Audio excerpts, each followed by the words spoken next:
அனைவருக்கும் வணக்கம். சமயக் தரிசனம் நல்லறம் என்கின்ற யூடியூப் சேனல் மூலமாக நாம் சமண அறக்கருத்துக்களை பயின்று வருகிறோம். ஆச்சாரிய ஸ்ரீ பூஜ்யபாதர் அருளியிருக்கிற இஷ்டோபதேசம் என்ற நூலிலே இருந்து ஆன்மாவுடைய மோட்சப்பாதை எது என்ற ஒரு தெளிவினை நாம் பெற்று வருகிறோம். இந்த இஷ்டோபதேச நூலிலே இருந்து நாம் இன்றைக்கு 44வது காதையினை நாம் பார்க்கலாம்.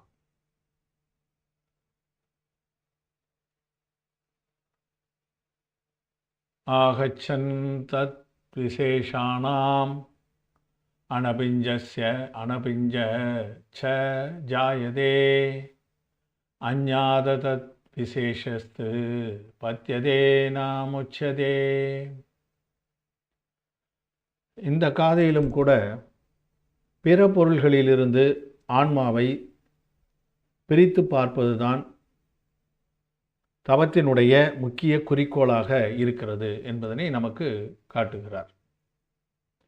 பிறப்பொருள் என்பதும் ஆன்மா என்பதும் வெவ்வேறானது என்பதை தெளிவுபடுத்துவதற்காக பல காதைகளை நமக்கு சிறு சிறு நுட்பங்களை விளக்குவதற்காக கூறியிருக்கிறார். அதன்படி இந்த காதையிலே தன் ஆத்ம தத்துவத்தில் தோய்ந்த ஜீவனுக்கு பிற பொருள் மீதான ஈடுபாடு இருப்பது இல்லை. பிற பொருள்களின் தன்மைகளிலும் விருப்பு வெறுப்பு தோன்றுவது இல்லை. இதனால் புதிய வினைக்கட்டுகள் வருவது இல்லை. வினை தடுப்பும் உதிர்ப்பும் தவறாமல் ஏற்படுகின்றன. இதில் முக்கியமான விஷயத்தை என்ன சொல்கிறாருன்னா, பிற பொருள்களிலிருந்து நாம் விலகி இருப்பது என்று சொன்னால் அதை வெறுத்து இருப்பது என்று புரிந்து கொள்ளக்கூடாது. பிற பொருள்கள் மீது வெறுப்பினை வைத்து அவற்றை பிரித்து உணர்தல் என்பது அது தூய நிலைக்கு வழிகாட்டாது. எப்படி அதன் மீது விருப்பும் இல்லையோ அதன் மீது வெறுப்பும் இருக்கக்கூடாது. அப்போ விருப்பு வெறுப்பு இரண்டும் தோன்றாத நிலை இருக்க வேண்டும் என்று சொன்னால் அந்த பொருளை நம்மிடமிருந்து தள்ளி வைத்து விட வேண்டும். அதுதான் ஈடுபாடு இல்லாமல் இருக்க வேண்டும். அந்த பொருள் நல்லது கெட்டது என்ற சிந்தனை நம்மிடம் இல்லாமல் இருப்பது தான் அதன் மீது விருப்பு வெறுப்பு தோன்றாத நிலையை உருவாக்கும். அவ்வாறு நாம் செய்வதன் காரணமாக வினை வருவதை தடுக்கின்ற அந்த சம்மறை நிகழ்கிறது. புதிய வினை கட்டுவதில்லை என்று அதுக்காக சொல்கிறார். புதிய வினை கட்டாமல் நிலை ஏற்படும், ஊற்று இல்லாத நிலை ஏற்படும். அந்த ஊற்று இல்லாத நிலையைத்தான் சம்மறை என்று கூறுகிறார்கள். அதன் பிறகு உதிர்ப்பும் ஏற்படுகிறது என்று இதிலே நமக்கு கூறுகிறார். உதிர்ப்பு எப்படி ஏற்படுகிறது என்று சொன்னால், வினைகள் உதயத்துக்கு வந்து அதனுடைய பலனை தந்துவிட்டு அதன் பிறகு விலகி போகின்றன. அவை இல்லாமல் அழிந்து போகின்றன. இது ஒரு நிலை. இந்த நிலையிலே உதிர்ப்புக்காக, அதாவது உதயத்துக்கு வருகின்ற அந்த வினை பயனை தரும் பொழுது அதற்கு முனிவர்கள் அதனுடைய நல்லது கெட்டதிலே எந்தவித ஈடுபாடும் வைத்துக்கொள்வது இல்லை. நல்லதாக இருந்தால் மகிழ்வதும் இல்லை, அது துன்பத்தை தரக்கூடியதாக இருந்தாலும் அதை பொறுத்து கொள்கிறார்கள், எதிர்வினை ஆற்றுவதில்லை. அதனால் அந்த நிர்ஜரையானது ஏற்பட்டு விடுகிறது. அதைத்தான் இந்த இடத்துல 2 இதில் ஏற்கனவே சென்ற காதையில் கூட அது நமக்கு தெரிவித்ததை நம்ம பார்த்தோம்.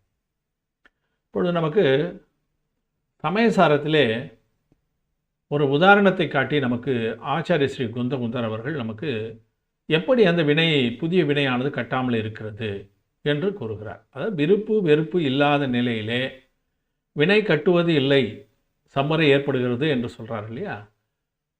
அப்போ எப்படி அது நிகழ்கிறது என்பதற்காக 2 காதைகளை நமக்கு கொடுக்கிறார்.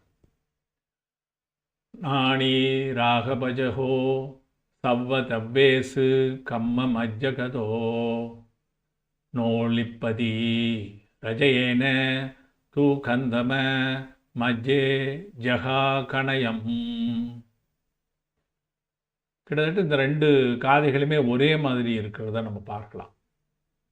ஞானி அஞ்ஞானி அவர்களுக்கு இருக்கக்கூடிய அந்த வித்தியாசத்தை குறிக்கிறார். ஞானி எப்படிப்பட்டவர்? ஞானி என்றால் ஞானி.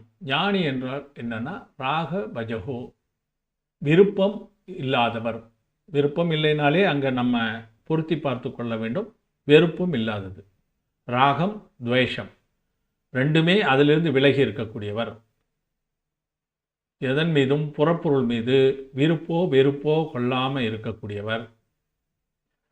எதன் மீது? சவ்வ தவ்வேஸ், சர்வ பொருள்களின் மீது, எல்லா பொருள்களின் மீதும். எந்த ஒரு பொருளுக்கு மீதும் அவர்கள் பற்றி இருக்கக்கூடாது. எல்லா பொருள்களிலிருந்தும் தன்னுடைய விருப்பு வெறுப்புகளை விலக்கி கொண்டு இருக்கின்ற அவருக்கு கம்ம மஜ்ஜகதோ, அவர்கள் பல இடங்களிலே செயல்கள் நடைபெறுகின்ற இடங்களுக்கு மத்தியிலே இருந்தாலும் கூட பலவிதமான விஷயங்களை அல்லது பலவிதமான செயல்பாடுகளை அவர்கள் மேற்கொண்டு இருந்தாலும் கூட, அதாவது இங்கே பலவிதமான செயல்பாடுகள் என்று சொன்னால் லௌகீக விஷயங்கள் எல்லாம் இல்லை. அவர்கள் சுவாத்தியாயம் செய்கிறார்கள், தவம் புரிகிறார்கள், ஆகாரம் ஏற்றுக்கொள்கிறார்கள், அதற்காக நடந்து செல்கிறார்கள். அப்போது அங்கு யாராவது ஆகம விளக்கங்களோ மற்ற விஷயங்களையோ கேட்கும்போது அதற்கு பதில் சொல்கிறார்கள். இந்த மாதிரி விஷயங்களுக்கு மத்தியிலே அவர் இருந்து கொண்டு தான் இருக்கிறார். அப்போ அந்த மாதிரி இருக்கும்பொழுது வினை சேரணுமா இல்லையா? ஏதாவது ஒரு விதத்தில் வினை சேர வேண்டும். ஆனால் அந்த ஞானிக்கு அவற்றிலே விருப்பு வெறுப்பு கிடையாது.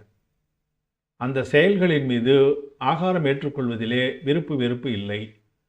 மற்றவர்களிடம் பேசுவதிலே யாரிடமும் விருப்பு வெறுப்போடு அவர்கள் செயல்படுவது கிடையாது. தன்னுடைய விஷயம் என்னவோ அதிலே மட்டும்தான் அவர்கள் நிலைப்பாக இருக்கிறார்கள். அதனால் அந்த எந்த பொருள்களின் மீது விருப்போ வெறுப்போ இல்லாமல் அவர்கள் எந்த செயலை செய்தாலும் கூட நோ லிப்பதி ரஜயன, அவர்களுக்கு கர்மங்கள் சேருவது கிடையாது. லிப்பதி என்றால் சேருவது, அது அடைவது, சேர்வது. நோ லிப்பதி, அவருக்கு சேருவது கிடையாது, சேர்வது கிடையாது. அதற்கு ஒரு உதாரணம் சொல்கிறார் பாருங்க. கந்தம மஜ்ஜோ ஜஹா கணயம்.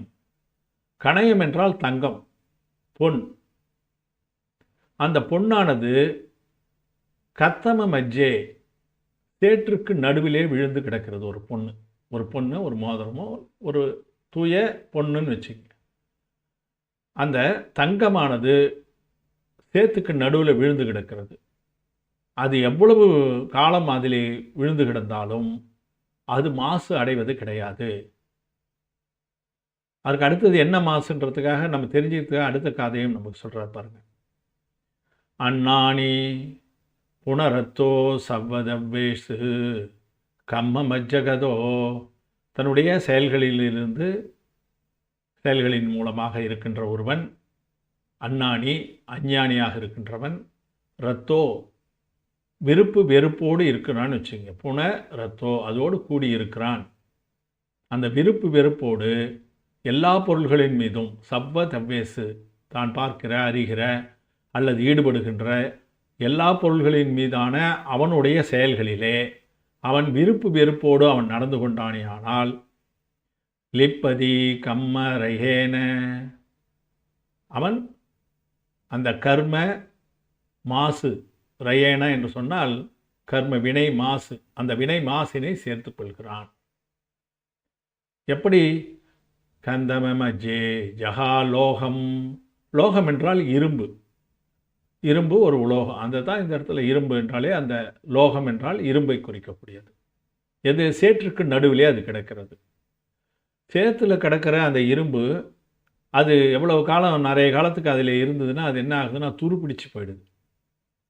அது அந்த சேற்றினால் அது மாசு அடைகிறது, துருப்பிடிச்சு போயிடுது. ஆனால் தங்கம் அந்த சேற்றுக்கு நடுவிலே எவ்வளவு காலம் இருந்தாலும், எத்தனை வருஷ காலமாக இருந்தாலும் அது துருப்பிடிப்பதும் இல்லை. அதன் மீது எந்த மாசும், அதனுடைய பொருள், அதனுடைய இது மாற்றம் இல்லாமல் அப்படியே இருக்கும். எத்தனை வருஷம் கழித்து அந்த சேத்துலேருந்து அந்த தங்கத்தை எடுத்து பார்த்தாலும் அது மேலே கொஞ்சம் ஏதாவது அழுக்கு ஓட்டிக்கிட்டு இருக்கும், அதை தண்ணி போட்டு கழுவுனா போயிடும், அந்த மாதிரியான இருக்குமே தவிர அது துருப்பிடிப்பது போல அந்த பொருளே வீணாகி போய்விடுவது கிடையாது என்று இதிலே நமக்கு தெரிவிக்கிறார். அதுக்கு முக்கிய காரணம் என்ன அப்படின்னு சொன்னால் ராகம்தான். விருப்பு வெறுப்பு தான் ஒரு பொருளின் மீது ஒரு ஆன்மா கொள்கின்ற அந்த விருப்பு வெறுப்பின் காரணமாகத்தான் வினை வருகிறது. அதில் எந்த சந்தேகமும் இல்லை என்று இதிலே கூறுகிறார். ஆசை என்பதையும் அதில் சேர்ப்பார்கள். அந்த ஆசை வருவதே இந்த விருப்பு வெறுப்பினால்தான். ஆசை இருப்பதும் ஆசை அற்றுப்போவதும், அதாவது வெறுப்பு வருவதும் வெறுப்பினால் வரக்கூடும். ஆசை இல்லாமல் போகும். ஆசை இல்லாமல்னா அழிவதில்லை. அந்த பொருள் நமக்கு தேவையில்லைன்னு சொல்கிறோமில்ல, அது ஆசை இல்லாத நிலை. அது வெறுப்பினால் வருவது. அந்த பொருள் நமக்கு தேவைன்னு நினைக்கிறது விருப்பத்தால் வருவது. அப்போ இந்த விருப்பு வெறுப்பு என்ற விஷயங்கள் இருக்கின்ற காரணத்தால் தான் வினை வந்து சேருகிறது. அது அந்த விருப்பு வெறுப்பு இல்லாமல் செயல் செய்பவர்களிடம் அது சேர்வது கிடையாது. வெறுப்பு வெறுப்பு இல்லாதவர்களே ஞானி. அதற்கு தங்கத்தை, சேற்றிலே இருக்கின்ற தங்கத்தையும் இரும்பையும் நமக்கு ஆச்சாரியஸ்ரீ இதில் உதாரணமாக காட்டுவதை நாம் பார்க்கிறோம். ஞானி எல்லா பொருள்களிடத்தும் செல்லும் ஆர்வத்தை விட்டு இருப்பதால் அறிவு மறைப்பு முதலான வினைகளுக்கு இடையே இருந்தாலும் புதிய வினைகளை கட்டிக்கொள்வது இல்லை. சேற்றில் கிடக்கும் பொன் துரு பிடிப்பதில்லை. அதுதான் இந்த இடத்துல புதிய வினைகள். ஏற்கனவே அவருக்கு பல வினைகள் இருந்தாலும், அறிவு மறைப்பு வினைகள் போன்றவையெல்லாம் இருந்தாலும் கூட அந்த வினைகள் அப்படியே இருக்கும், அவ்வளோதான். புதிதாக அவர் வினையை கட்டிக்கொள்வது இல்லை. அஞ்ஞானி எல்லா பொருள்களிடத்தும் ஆர்வம் கொண்டு இருப்பதனால் வினை வலையில் சிக்கி புதிய வினைகளை கட்டிக்கொள்கிறான். எப்படின்னா, சேற்றில் கிடக்கும் இரும்பு துருப்பிடிக்கிறது அதுபோல என்று இதிலே நமக்கு ஒரு உதாரணத்தோடு அதை விளக்குகிறார். மறுபடியும் கூட சமயசாரத்தில் ஒரு சில விஷயங்களை பிற பொருள்கள் எப்படி புரிந்து கொள்ளப்படுகின்றன என்பதற்காக இதில் குறிப்பிடுகிறார். 4 காதைகள் இதில் வரும். ஒரே மாதிரியாகத்தான் இருக்கும் இந்த காதைகள். முதல் வரி பார்த்தீங்கன்னா எல்லாத்துக்கும் ஒரே வரி தான், ஒரே வார்த்தைகள் தான் இருக்கும். நமக்கு திரும்ப திரும்ப இந்த ஒரு வரியை வைத்தே அதில் சில வார்த்தைகளை 2வது வரியில் இதில் மாற்றியிருக்கிறார். இந்த 4 செட்டில் 4 காதைகளில். ஏன்னு சொன்னால் அந்த விஷயத்தை நமக்கு ஆழமாக புரிய வைப்பதற்காகத்தான் அந்த ஒரு வார்த்தை. இது வந்து ஒரே காதையாக கூட இயற்றலாம். ஆனால் ஆச்சாரியஸ்ரீ இதை செய்கிறாருன்னா அதற்கு ஒரு நமக்கு வந்து தெரிஞ்ச விஷயம் பலது, தெரியாத விஷயம் நிறைய இருக்குது. அதை தெரிவிப்பதற்காகத்தான் அப்படி செய்கிறான்னு நம்ம புரிஞ்சுக்கணும். ஜெக பரதவம் சேடிதீஹு சேடியா அப்பனோ சகாவேன தக பரதவம் ஜானகி நாயாவி சயேன பாவேன. இதில் முக்கியமாக ஒரு உதாரணத்தை நமக்கு காட்டும்போது, சேடிதின்னா சுண்ணாம்பு, செவத்துக்கு நம்ம அடிக்கிறோம் இல்லைங்களா, அந்த சுண்ணாம்பு.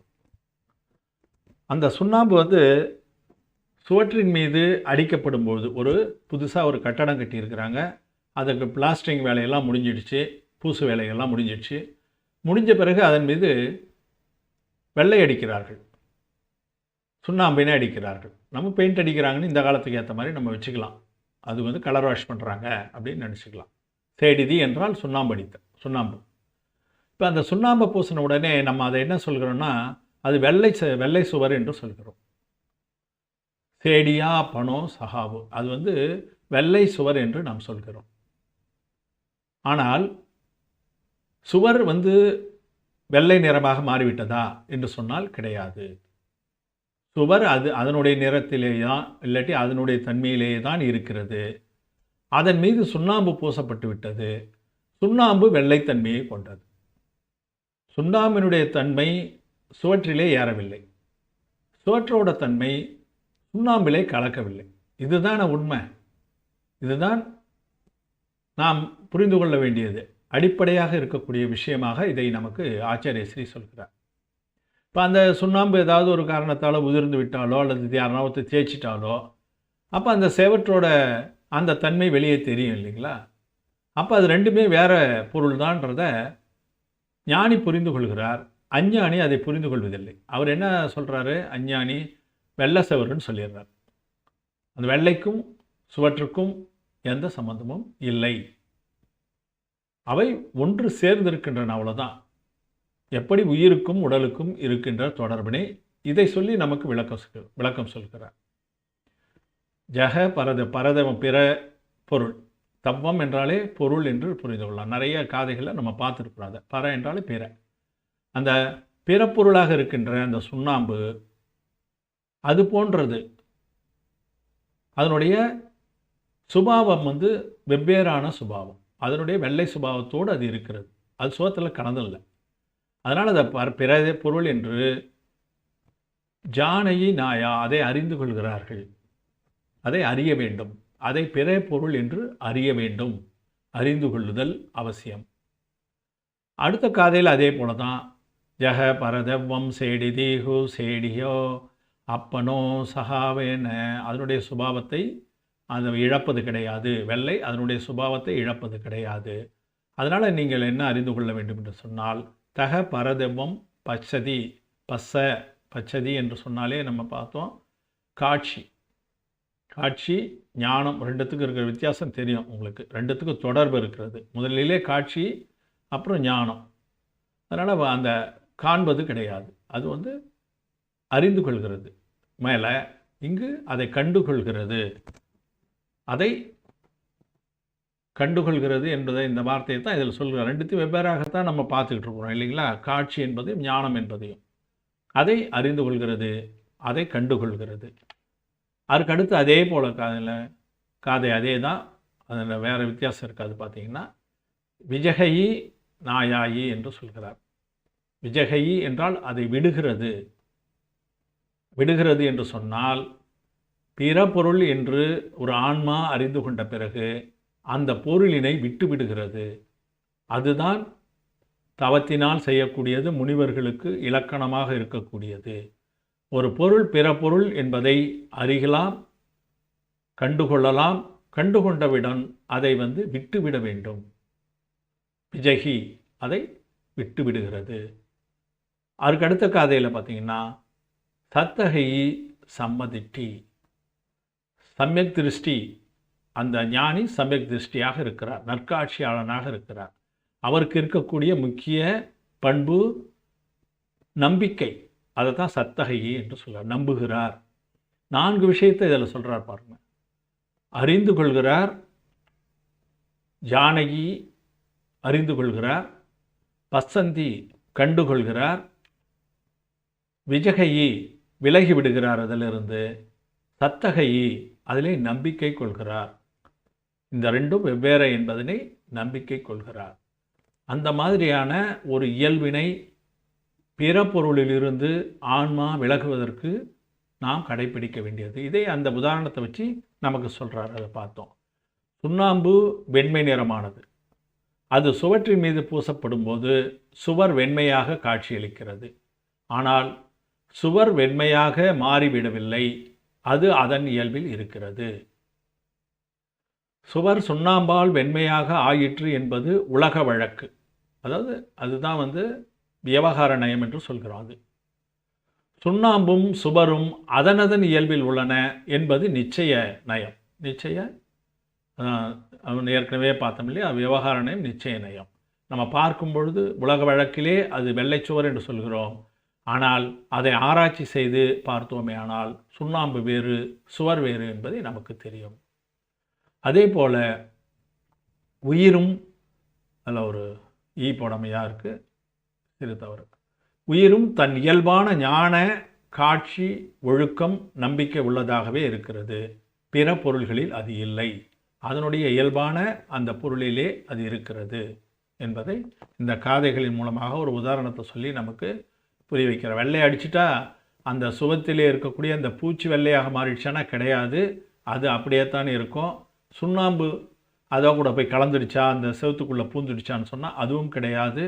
அது சுண்ணாம்பாக தனியாக தான் இருக்குது. அதுபோல் இந்த உடம்பிலே உயிர் புகுந்து விட்டால் அது உடம்பு உயிராக மாறாது, உயிர் உடம்பாக மாறாது. அது பிற பொருள். உடம்பு எப்படி பிறப்பொருளோ அதுபோல் உயிருக்கு வேறானது எல்லாமே பிற பொருள்கள் தான் என்பதை நாம் புரிந்து கொள்ள வேண்டும். அது முனிவர்களுக்கான உச்சநிலையிலே கூறப்படுவது, நாம் அறிந்து கொள்வது அவசியம். அதனால் அந்த புறக்காட்சியும் அகநிலையும் எப்படி இருக்கிறது என்பதை நாம் தெரிந்து கொள்ள. வெளியே இருப்பது வேறு, உள்ளே இருப்பது வேறு. சுண்ணாம்பும் சுவரும் வெவ்வேறானவை. அவை இரண்டும் சேர்ந்து வெள்ளை சுவராக காட்சியளிக்கின்றன. அவை திரிபு நிலையில் ஒரே பொருளாக தோன்றுகின்றன. அதான் சம்சார உயிர் பார்க்கும் பொழுது இது உடலும் உயிரும் ஒன்று போல தோன்றுகின்றன. அதை அஞ்ஞானி பிரித்து அறிவது இல்லை. இவை தனித்தனியானவை என்பதே உண்மை. இவ்வாறே ஞானி தான் பிற பொருள்களிலிருந்து வேறானவன் என அறிகிறான், காண்கிறான், விலகுகிறான், நம்புகிறான். அந்த 4 காதையில் சொல்ல அந்த பொருளை இதில் குறிச்சிருக்கிறான். அறிந்து கொள்கிறான், அதை காண்கிறான், உணர்கிறான். நம்ம புரிஞ்சுக்கலாம். காண்கிறான் என்றால் உணர்கிறான், அறிவது உணர்வது. விலகுகிறான், அதிலிருந்து விலகுகிறான், அதனை நம்புகிறான். வெவ்வேறு பொருள்கள் தான் என்பதனை நம்புகிறான். அதனால் அவன் நற்காட்சியாளனாக இருக்கிறான் என்று இதிலே நாம் புரிந்து கொள்ளலாம். இவ்வாறு இருப்பது ஒரு துறவு நிலையிலே தான் ஏற்படும். அது உச்சபட்சமான துறவாக இருக்கும். அதை பார்த்தீங்கன்னா மேருமந்திர புராணத்திலே அவர் சிம்மச்சந்திரனுடைய தவத்தினை பற்றி கூறும்பொழுது நமக்கு வாமனாச்சாரியார் இதில் குறிப்பிடுறார். தனத்தழல் எழுந்து உயிராம் பொட்டாதுவை துவக்கர சுட சுட தோன்று நீரொளி நிபத்தலா நின்று ஒளி துளம்பு மூர்த்தியான் உபத்தலும் காய்தலும் ஒருவினானரோ. உபத்தல் காய்தல், விருப்பம் வெறுப்பு. உபத்தலும் இல்லை, பார்த்து மகிழ்வதும் கிடையாது, அதை காய்தலும் கிடையாதுன்னா அதை வெறுப்பதும் கிடையாது. அப்படிப்பட்ட தவத்தை அவன் செய்வது தனத்தழல், அது நெருப்பு போன்றது. அந்த நெருப்பு உயிராக இருக்கின்ற பொன் தாதுவை கிட்ட காளிதங்கள் என்று சொல்வார்கள். மண்ணெல்லாம் இருக்கும், அப்புறம் அந்த தாதுவிலே வேறு உலோகங்களும் கலந்துருக்கும். அதை நம்ம தீ வச்சு அதை உருக்கினால் அந்த குறிப்பிட்ட உருகு நிலையில் வருவது தங்கம். எந்தெந்த உலோகமோ அது அதனுடைய உருகு நிலையில் அது தனித்தனியாக உருகும். ஒரே நேரத்தில் எல்லாம் உருகாது. எல்லாத்துக்கும் அந்த உருகு வெப்பமானது வெவ்வேறாக இருக்கும். பொண்ணுக்குன்னு சொல்லிட்டு தங்கத்துக்கு என்று ஒரு வெப்பநிலை இருக்குது. அந்த வெப்பநிலையில் தான் அது உருகும். அப்போ அந்த நிலையிலே உருகுகின்ற பொருளை தனியாக சேகரித்தால் அது பொன்னாக வந்து சேரும், அது தங்கமாக இருக்கும்.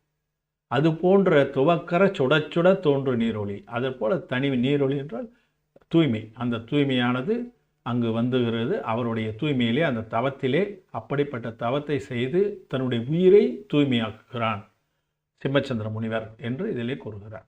அவருடைய இதிலே மறுபடியும் அந்த உடலை பற்றி சொல்லும் பொழுது, தனுவது தனுவதாய் தனுவதாயது மனநிறை பொறைதவம் மகிழ்ச்சி எய்துவ நினைவது வினையினை நின்று தீர்த்தது முனிவனும் தனது மேற்கோளின் முற்றினான் என்று அவருடைய உச்சநிலையான அந்த தவத்தை பற்றி கூறுகிறார்.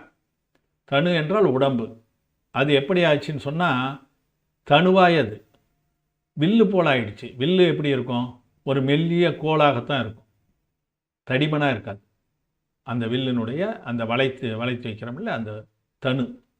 அதனால் அவருடைய உடம்பு தனுவாக மாறிவிட்டது. அது தனு என்பது உடல், தனு என்பது அந்த வில்லு. அதனால் வில் போல ஆகிவிட்டது அவருடைய உடல். ஆனால் மனநிறை பொறை தவம் மகிழ்ச்சி எய்துவ, அவருடைய அந்த தவத்தின் காரணமாக உடல் மெலிந்தது, ஆனால் அகம் மகிழ்ச்சி அடைந்தது. அது ஒளியினை வீசுகின்றது. நினைவது வினையினை நின்று தீர்த்தது முனிவனும் தனது மேற்கோளின் முற்றினான். மேற்கோள் என்ன? முக்தி பாதை தான். முக்தி அடைய வேண்டிய அந்த நிலை, அதிலே முற்றினான் என்று சொன்னால் அதிலே தேர்ந்திருந்தான் அவனுடைய தவத்தை பற்றி சொல்லும் பொழுது. அப்போ அந்த பொண்ணை எப்படி பிரிக்கிறாங்களோ அதுபோல தவத்தின் மூலமாக அதை பிரிக்கிறார். அந்த பிரிக்கின்ற நேரத்திலே அந்த உடலை பற்றி அவர் எந்த விதமான கவலையும் படுவதில்லை, அதை ஒடுக்குகிறார் என்பதால் அந்த வேறு பொருள்களில் இருக்கக்கூடிய அந்த வித்தியாசங்களை நாம் புரிந்து கொள்ளுதல் அவசியம் என்று இதிலே நமக்கு கூறுவதை நாம் பார்க்கலாம். இந்த காதையிலே இஷ்டோபதேச காதையானது. ஆகச்சந்தத் விசேஷாணாம் அனபிஞ்ச ஜாயதே அஞ்ஞாத தத் விசேஷஸ்து பத்தியதே நாமுச்சதே என்று பிற பொருள்களின் மீது அவர் ஆசைப்படாமல் இருப்பதனால் அவருக்கு புதிய வினைகள், பத்தியதே நாமுச்சதே, புதிய வினைகள் சேருவது கிடையாது என்று இதிலே நமக்கு அதிலே விரிவு கொடுக்கிறார். எனவே இந்த ஆன்மீக பாதையிலே அவர் அழைத்து செல்கின்ற அடுத்த படிக்கு நாம் சென்று கொண்டிருக்கிறோம். அடுத்ததாக ஒரு சில காதைகள் தான் இருக்கின்றன. அவற்றிலும் அவர் என்ன கூறுகிறார் என்பதனை நம்ம வருகின்ற பதிவுகளிலே பார்க்கலாம் என கூறி, இந்த நல்லறம் என்கின்ற இந்த யூடியூப் சேனல் மூலமாக கருத்துக்களை சுவாத்தியாயம் செய்து வருகிறோம். அதிலே தாங்களும் பங்கு கொண்டு அதனை ஆதரிப்பதற்கு எனது மனமார்ந்த நன்றியினையும் பணிவோடு தெரிவித்துக் கொள்கிறேன். நல்லறம் என்கின்ற யூடியூப் சேனலை சப்ஸ்கிரைப் செய்து பார்க்குமாறு வேண்டுகிறேன். இதிலே ஆர்வம் உள்ளவர்களுக்கு இந்த பதிவுகள் கிடைக்கவில்லை என்றால் தாங்களும் தங்களுக்கு தெரிந்தவர்களுக்கு அதனை ஃபார்வேர்ட் செய்து இதில் கலந்து கொள்ளுமாறு செய்ய பணிவோடு கேட்டுக்கொள்கிறேன். மேலும் தங்களுடைய கருத்துக்களை கமெண்ட் பாக்ஸிலே தெரிவிக்கவும், சப்ஸ்கிரைப் செய்து தொடர்ந்து ஆதரவு அளிக்குமாறும் பணிவோடு கேட்டுக்கொள்கிறேன். அனைவருக்கும் நன்றி. ஜெய் ஜினேந்திரா.